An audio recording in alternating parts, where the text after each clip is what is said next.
How's it going, y'all? My name is Charles. This is the Trader's Corner. This is episode 6 of Coding a Bot a Day until we find the Holy Grail. In this episode, you're going to see me work on the autocorrelation idea, adding it to the idea of, using autocorrelation to find ranges, also as well as trends, and then using, different strategies that maybe lend themselves better to trend or ranges based on the autocorrelation that we're trying to find. On top of that, you'll see me also code this idea of, basically divergence, but not only divergence between natural gas and oil, but now today I'm actually looking at this idea of divergence between futures and cash prices and indices, right? So the first indice I'm looking at today is S&P, and there might actually be some, possibility in that strategy I'm seeing so far from the back test. Now, today I actually wanted to show you a little bit different as well, because I don't just start my day with just coding straight up.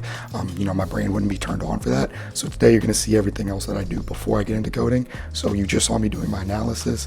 Now you see me today. I just wanted to do something in terms of helping a friend out who asked me to put together this bit of guide for him in terms of how to go about, just getting his business off the ground in terms of, getting your first documents together, insurance, all that kind of stuff, right? Stuff that I've done before. I'm not telling him I'm going to know how to run his business, but, that initial kind of get started stuff that I've done a few times at this point.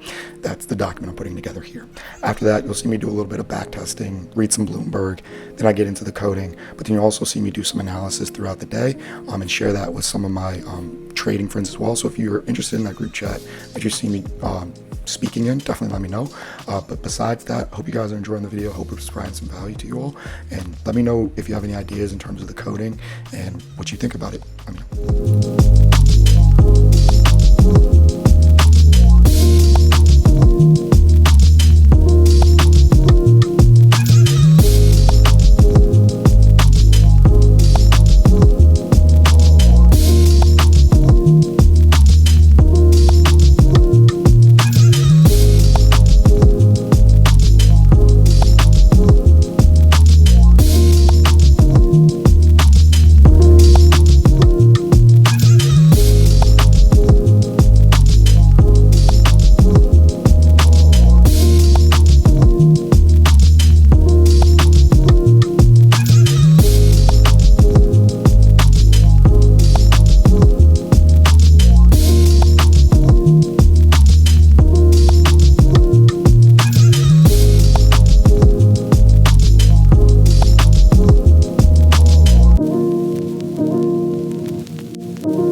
you.